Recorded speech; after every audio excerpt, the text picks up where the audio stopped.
week 2 of this series called Address the Mess. And I want to share a little bit of a story this morning to kind of kick things off, because when I first started off, before I was the lead pastor at Ridgepoint Church, I started off serving in youth ministry. I was a youth pastor for almost 15 years, and one of the things that I loved about youth ministry is it gives you a chance to get involved in some aspects of cultures that other people just simply aren't able to get involved in.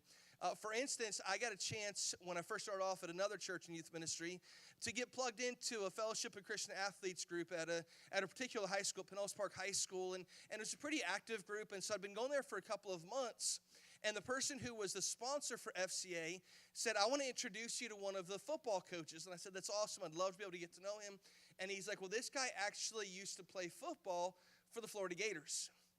And I said, even better. That'd be awesome.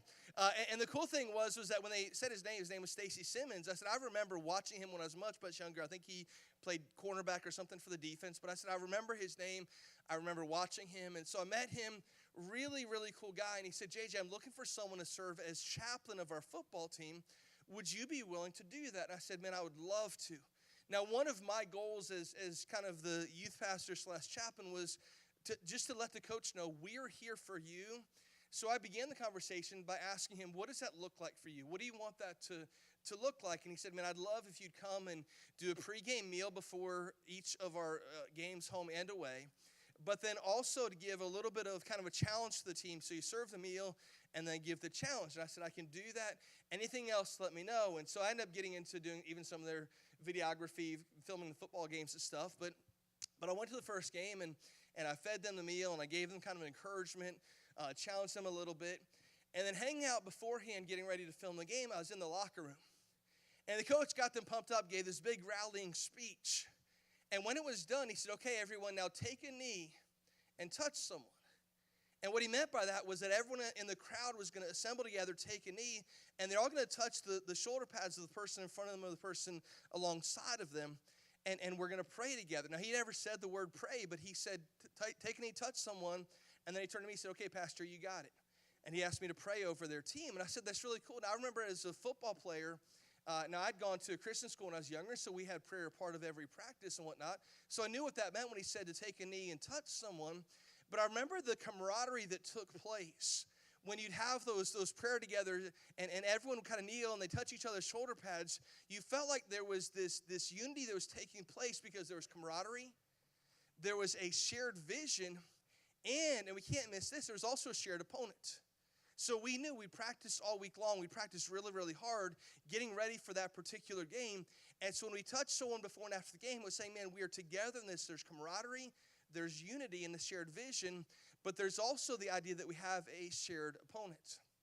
Now, I'm convinced that in football, much like in life, for most of us, there's a desire deep down inside of us for there to be proximity.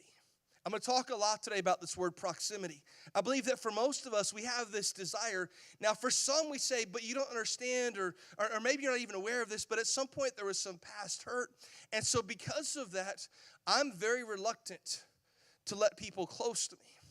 I've been hurt, and so because I've been hurt, or maybe it was when I was really, really young, I never had the love that I was looking for. So because of these past hurts, for a lot of us, we keep people at arm's distance because we don't want to get hurt again. But deep inside of us, there's a desire for proximity. Deep inside of us, we desire to have people close to us who we can kind of share and confide in and be challenged by. Now, those past hurts might have us push those people away, but the truth is, for all of us, or mostly all of us, there's a desire deep down inside of us to have proximity. Now, the problem with proximity is this. When I get close to someone, I reveal my flaws. When I get close to someone, see, as long as you're down there and I'm up here on the stage, my flaws aren't as obvious. But the closer that you get, the more you start to realize things like the flaws in my skin or the fact that I had everything bagel for breakfast this morning. And so because of that, we like to keep people at arm's length, because we don't like to reveal our flaws, but also because we know that our lives are a mess, and we know their life is a mess. And I have enough of a mess in my life right now, I don't have to add their mess to my life. And I get that. And yet I believe that as a follower of Jesus, that's exactly what we're called to do. You see, Chris did a great job last week of launching into the series and talking about this idea that Jesus enters into our messy life to kind of clean up the mess of our life. And by doing that, he did two things. The first thing he did was he paved a way for us to have access to the Father, to take away our messiness through his death. But the second thing he did, and what we're going to look at this morning, is he also set the tone for this is also how, if we're truly going to be people who follow Jesus. You see, a while back we started using this terminology of not just being Christians, because that word had become somewhat tainted in our culture, but to be genuine Christ followers. And if we're actually going to do that, if we're actually going to follow Christ, it requires of us, of you and me, to enter into the messes of people's lives, even though our lives aren't totally figured out. A lot of times our lives are more figured out than our friends who are struggling without Jesus. And so we say, we want to enter into the mess, even though I know that by entering into the mess, some of the messiness of their life is going to get on me, and I have to be okay with that. Don't miss next week. Next week we're actually going to talk about the idea of how to get messy without getting stained. It's a big deal. Because normally we fail in one of two areas. We either choose not to get involved in someone's life and we mess up, or we get involved so much in someone's life that we don't really help them out, but they actually bring us down. We have to be careful not to do either one of those, but to enter into people's mess, to address the mess of their life, and to continue to build into them and to help grow them up and help them be discipled in who Jesus is. And here's the thing, that's for every one of us. It's not just for pastors. It's not just for leaders. It's at the moment that we choose to follow Jesus. Today in the first service, we celebrate baptism. In the second service, we're celebrating a couple of baptisms. It's about a changed life that takes place. And as soon as that happens, if nothing else, we have the power of our story to say, this is who I used to be. This is who I am now. And the change is nothing short of a miracle. So Jesus enters into this and he says, I want us to be about this messy life. I want us to be about seeking people out. In fact, there needs to be proximity because this is a big deal. Growth is accomplished only where proximity is allowed. Growth is accomplished in our life only where proximity is allowed. Now, for every one of us, we can have a season of growth where we don't have to have people close to us. We can go a short season and say, I can do this myself. I can bring about change. And for a short season, that works. For a short season, in fact, I've seen it before where people kind of get clouded down with too many relationships and they get kind of encumbered by those things. And once they free themselves of certain relationships, they say, I'm actually doing better now and I'm growing and I'm changing. But those seasons tend to be very short-lived. And growth is only accomplished for the long term, where proximity is allowed. If that's true for us, then it's also true for the other people we come in contact with. If you have your Bibles this morning, I want us to open up to the Gospel of Mark. And we're going to look at the story in Mark chapter 5, beginning at verse 21. Because we believe the growth is only accomplished where that proximity is allowed. We're going to look at a story where Jesus has proximity and what that proximity brings and how it even makes this story even that much more powerful. So in Mark chapter 5, beginning in verse 21, we see this story where Jesus is on the way of doing one thing and eventually he's going to be interrupted and he does something else. It says, when Jesus had crossed again in the boat to the other side, a great crowd had gathered about him and he was beside the sea. Then came one of the rulers of the synagogue, Jairus by name, and seeing him, he fell at his feet and implored him earnestly, saying, my little daughter is at the point of death. Come lay your hands on her so that she may be well and live. And it says about Jesus that Jesus went with Jairus. Proximity brings comfort. It brings assurance. When we're close to people that are going through difficult times, it brings an assurance to them. Now, the truth is that there's a story earlier in Mark's gospel where Jesus, simply by speaking the words, brings healing to somebody else. So when Jairus comes to Jesus, he doesn't necessarily have to have Jesus come with him. He could have said, hey, just say the words, my daughter's going to be healed. But he knows that when there's someone with me, that it brings assurance. I can't tell you the number of times over the last couple of years that I've had a chance to talk to people going through difficult times. And I know it's always hard in those situations because if we're on the other side, if we're not the one going through that difficult time, we ask this question all the time: how can we help? And normally the answer to that question is, there's not much you can do. Pray. Like, I really would love for you to pray, but there's not much more you can do. And when you're on the other side, you're saying, but I want to help. Can I bring a meal? Can I do something? Because I want to offer assistance. I want to offer encouragement. And having been on the other side of that and been the one who lost a parent and been the one whose child was in the hospital, the answer on our end was often, there's not much, just pray for us. But the thing is, when we're around people who are hurting, our mere presence brings assurance. See, when the football team gathered to pray, there was something powerful about just saying, man, I know that we have each other's back. And in life, we're looking for the same assurance. In life, we're looking for, man, when things are down, I want to know that there are people that are around me that have my back. And it's not necessarily, there's been a lot of times as a pastor that I've gone to a hospital or I've gone to a funeral home, and there's not a lot of words of comfort I can offer in that moment. And all I can do is simply to be there, to put my arm around and say, I'm so sorry you're going through this time. To pray for them, to encourage them. There's nothing else on my side that I can do, but the simple presence, the proximity brings assurance. If you have a friend right now going through a difficult time and they're really not sure where to turn, maybe you don't have the insight to offer them. Maybe their situation is beyond really being able to give advice. And so the easy thing is to say, man, their life is a mess. And I know that their life is a mess. And so because of that, it's kind of awkward for me to get involved. Like when I'm over here, I don't really know what to do. I feel like I want to do something. There's nothing I can do. And so what a lot of us do is, just to avoid the awkwardness, we say, well, we'll come over here and we'll pray for them. And maybe even I'll send them a text. And I'll send them a text and say, hey, I'm praying for you. I read someone this week that tweeted this idea, and they kind of shared this idea of, saying that we're praying for you really doesn't accomplish a lot if we're not willing to get involved in people's lives. And this guy's a pastor. He's actually a little bit attacked for what he said. But what he was saying is, prayer is powerful. It's important. I don't want to belittle prayer. But if we think that we can stand on the other side and just kind of offer this prayer bomb, say, I'm going to pray this prayer over here and not get involved in people's lives, then we're not giving them the assurance they're looking for. Meanwhile, if my friend is struggling, and if I've gotten to a spot in my life where we're comfortable kind of opening up to each other and talking and sharing, and then we go through that difficult time, then simply pulling them alongside and putting an arm around them and giving them that proximity, that alone is encouraging. Jesus could have said, hey, I'm going to speak the words, your daughter's going to be healed, and everything's going to be fine. But the whole time Jairus was going to be running to his daughter, he'd be wondering if everything really was fine. So Jesus says, no, okay, let's go. I'm going to go with you.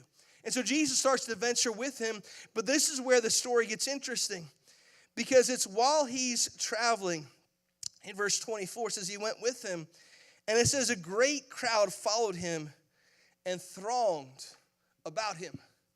The great crowd follows because Jairus was an important person and because the rumors of Jesus' miracles had been spreading. And so because those two things have intersected, a crowd of people has literally thronged around this party as they travel from where they were to Jairus' house to go and to see if his daughter is being healed. And so it says this great crowd is thronged around them. And it says there was a woman who had a discharge of blood for 12 years. That's important. We'll get to that in a little bit. She had suffered much under many physicians, had spent all that she had, and was no better, but rather she grew worse. She heard the reports about Jesus and came up behind him in the crowd and touched his garment. For she said this, if I touch even his garments, I will be made well. And immediately the flow of blood dried up, and she felt in her body that she was healed of her disease. So there's this woman who, because of the women issues that she had in her life, she was bleeding. She was bleeding excessively for a 12-year period. Just incredibly amount of discomfort that she had, the amount of pain she had. She would have been anemic. She would have been weak. But even more important in her culture than all of that, she would have been viewed by the entire world that she lived in as being ceremonially unclean. Because she was unclean, she wasn't allowed to participate in things like religious exercises. She wasn't allowed to go to the temple. She wasn't allowed to be around other people, because if she even touched them, they themselves would be ceremonially unclean. And so she wasn't allowed to touch other people. She wasn't allowed to be in any relationship. She wasn't allowed to participate in anything that was religious. And she had to sit outside of the city, and she used to have to tell people as they came near her, "Stay away, for I am unclean." I think about that in our culture today. Now, we don't have the same ceremonial laws.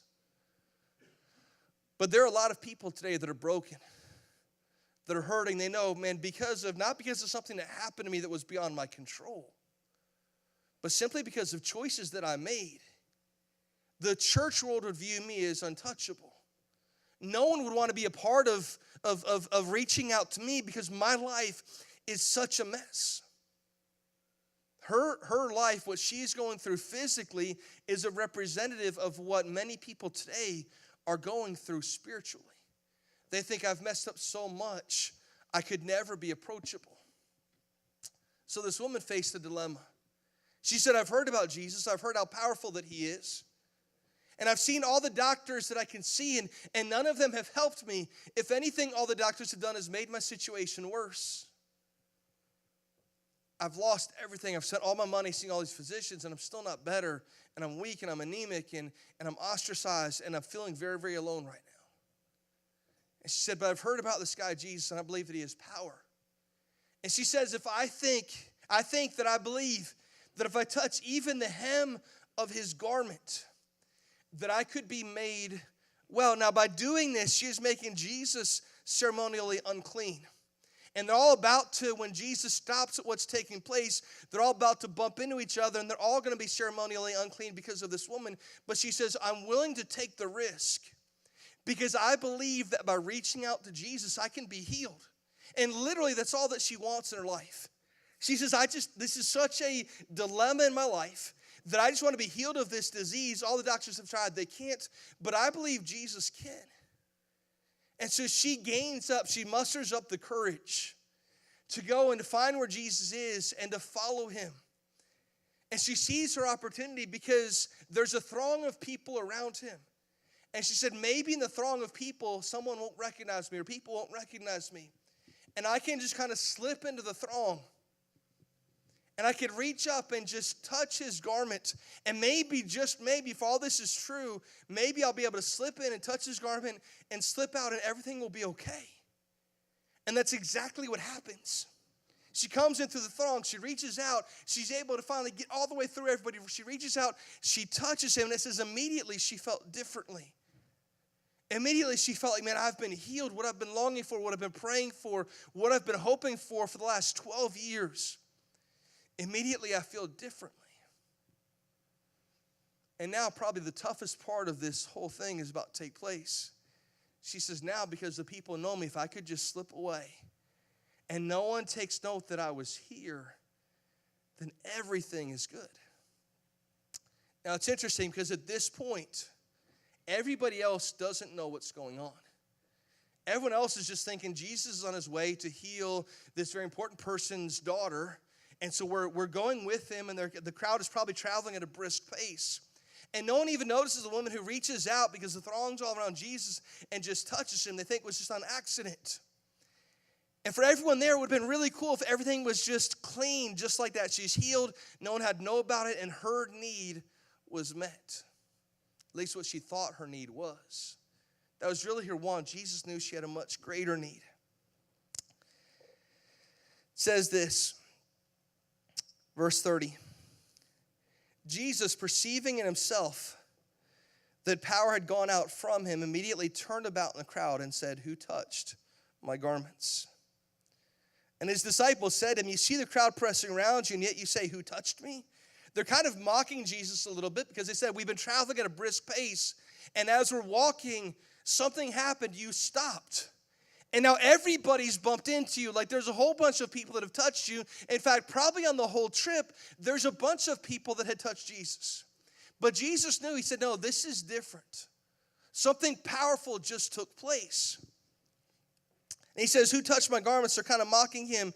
And he looked around to see who had done it. Verse 33 says this. But the woman, knowing what had happened to her, came in fear and trembling and fell down before him and told him the whole truth. The courage to do this. You see, for everybody else, they didn't think they wanted the situation to develop like it was. See, it was really neat prior to Jesus stopping this entourage traveling. It was really neat up until that point. It would have been an incredible story. They could put that in the Bible and said, Jesus healed this lady. He was on the way to do one miracle. All she did was touch his garment. And there was another miracle that took place. And it would have been a real neat, tidy story. But Jesus turns around. And listen, at that moment, it's the last thing the lady wanted. She didn't want recognition. She didn't want people to know that she was there. But when Jesus stops, he says, I know something took place. Something powerful just took place. Now, Jesus knew full well what had happened. But he's bringing it to the attention of everybody else who was there. Because the woman didn't want the attention. The people around didn't want to know the entire story because ceremonially, because Jesus was touched and they're all touching Jesus, they all would have been ceremonially unclean. But Jesus knew this was a powerful moment to share this huge teaching principle. It's not just about, and we talked about this a couple of weeks ago, it's not just about building a relationship and bringing someone to Jesus. Now that meets their want right away. There are people right now who say, man, if I just experienced power of Jesus in my life one time and I got saved, that's all I need. But discipleship is about building and bringing and then building again. See, Jesus builds a relationship. All she wanted in her life was to be healed. And so once she's healed, she would have been happy just to go away and say, I'm healed. I met Jesus. That's all that I need. But Jesus knew there's something more powerful than that she was about to experience. For everyone who grows in the grace and knowledge of who Jesus is, it begins with salvation. Today, through baptism, we celebrate 3 people who gave their lives to Jesus, and we celebrate that with them. But part of the process is also the growth that takes place of people getting plugged in, getting excited, growing in their faith, and also starting to share their faith with people around them. So Jesus stops the entourage. He knows that something has taken place. And he says something happened, and the woman comes and she's embarrassed and yet she has courage. And she comes and she explains the whole story. And the very end, verse 34, Jesus says to her, daughter, your faith has made you well. Go in peace and be healed of your disease. Now, she was already healed of her physical disease. But Jesus comes and says, it's not just about the one time I'm going to build into you and I'm going to bring you to a saving knowledge of who I am. But I'm going to continue to build because your faith is making you whole. We have as a core value here at Ridge Point Church that we will do whatever it takes to reach people for Jesus. And that for it to be a core value, it can't just be something we talk about from the stage. It has to be something that we live in our life. It's to say that for me, the most important thing in my life is my relationship with God. And that I want other people to experience the freedom that's found in recognizing who Jesus is. And if we believe that if Jesus has genuinely saved me, it's the greatest news the world's ever seen. And I want to go and I want to share that news with people around me. Now, as I do that, it's not always going to be clean. In fact, we've seen sometimes it's downright messy. Sometimes when I get involved in people's lives, their mess gets on me, and I have to be okay with that. Sometimes when I get close to people, I realize that, man, what I used to see out of them when they were a far distance, it looked really, really cool. And once we become friends, I find out they have some of the same flaws as all of my other friends. Sometimes their flaws are even greater.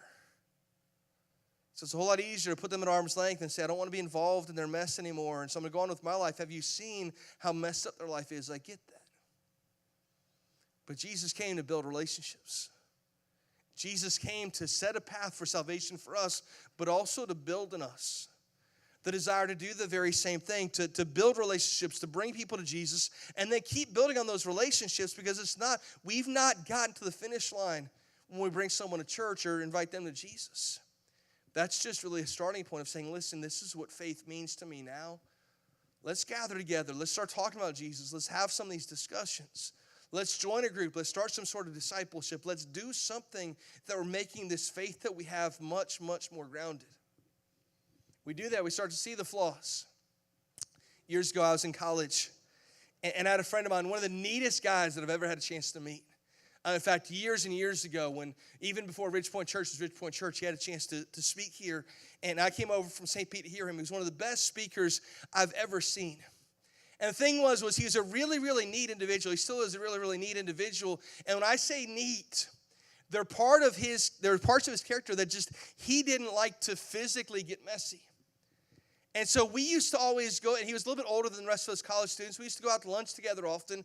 And he was so neat that if he ate fried chicken, he would cut the chicken off the bone. And he would eat the fried chicken with a fork.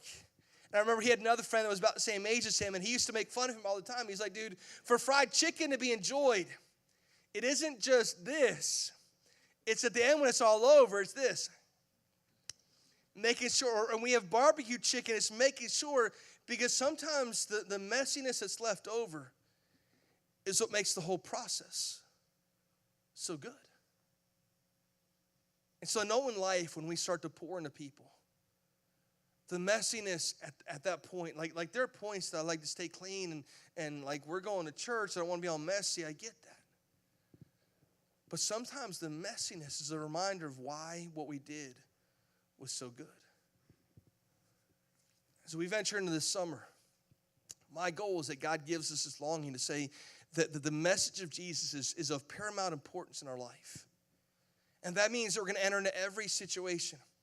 Yesterday, we had a chance to be at the Habitat House, and just as a way to promote this over the next couple of weeks, just a great opportunity for us to serve. We have a lot of need over the next couple of weeks, so if you have a Saturday morning available, we'd love to get you plugged into that. But I had a chance to talk to the homeowner that we're building for, and she's excited. She's like, I really want to come check out your church. I want to see what it's all about. And that's why we're there, is to let them know, man, I know right now life might not be what you thought it was going to be at some point in your past. But your past doesn't define you.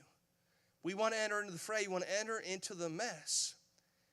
And then on the other side, to see that even though it was messy now, the future through what Jesus can bring into your life can reduce that mess. It's never going to be totally mess-free.